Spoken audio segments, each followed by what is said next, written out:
समय बदल गई, टेस्ट बदल गई, सोच समझ मानसिकता बदल गई। कोनो बाबू का सोना ए संतोष भैया गई बड़ी जयमाल को चढ़ गई बड़ी आछर गुजर में लड़की बिया ओकर ध्यान कहीं और है। ध्यान कहाँ लड़का को लड़का समझा के भेजा ताकि बुलाती है मगर जाने का नहीं। बाकी वो काहे माने आई बिया तो लड़कवा सवाल कैले बा कहाँ हेरवा के आ गईलू कहाँ करवलू लड़की हाली हाली में अपन चारी ओर ठोहर दिया कहले बिया का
बड़ा महंगा गिफ्ट रहे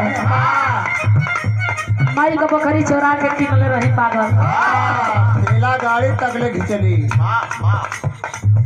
ई का कइलू तू बहुत दिया लइकिया यरऊ हो तू हर दी हलनी शादी गोहिल बावे भुनाई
तो कबो कबो मार जल्दी में अंजाहत में हो जाला आ कबो कबो जान बुझ के हो जाला।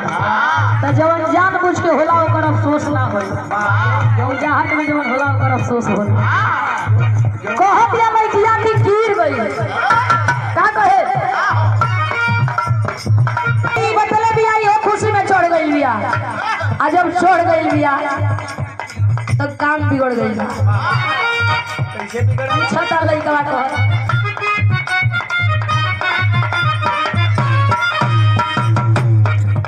भाई का शादी, भाई का तिलक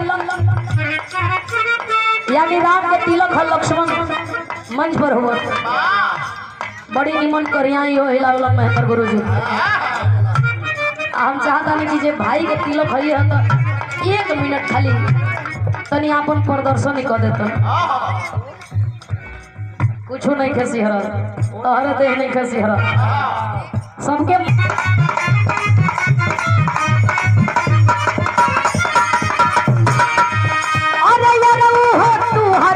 हल्दी शादी गोइल बाटे भूलाई,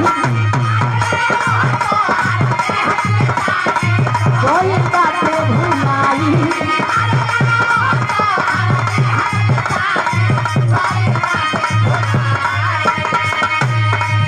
अरे सोफी के शादी में गोइल नहीं बिहनी कमर हिलाई।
राजा जी हो तो हरी रखनिया देखी देखी कह के लखनिया।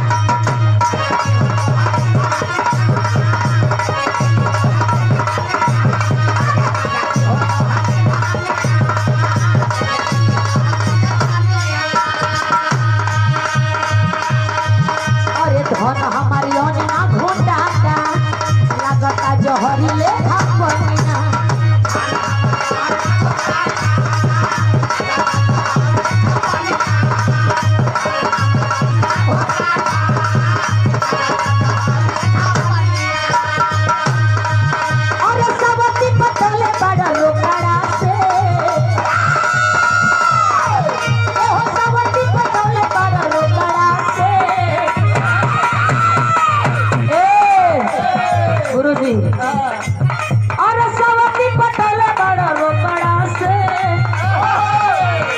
पैसा देके काम ठीक नहीं थे, सुधरिए जाए ना तो बिगड़िए जाए।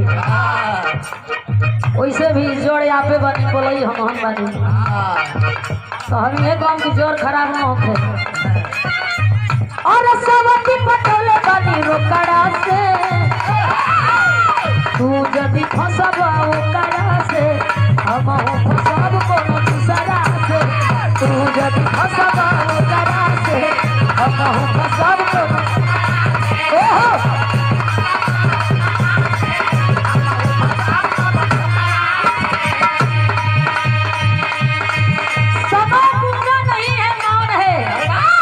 समय गूंगा नहीं है मौन है। वक्त बताएगा कि किसका कौन है। ए ना बुझाई है पागल गुरुओं जी की इच्छा बा, खाली हमरे इच्छा नहीं।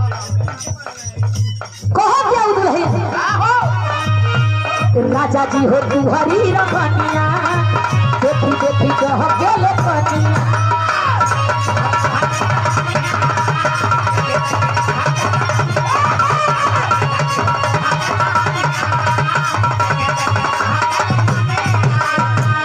धन हमारी अरिया घोटाता लागता जहरी लेखा पनिया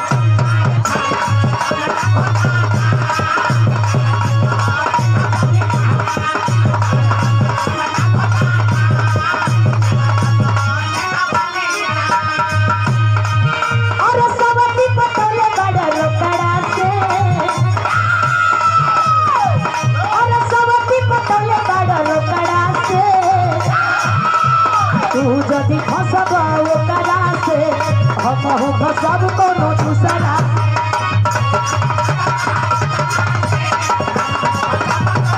ताली हो जाए वो रात ताली हो जाए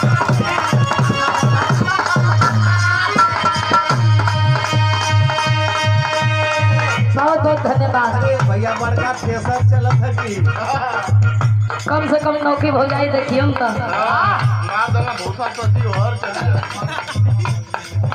और पारस सैनी जी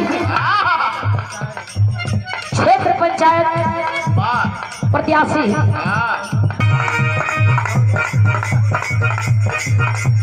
अरे बिहार के रहते तू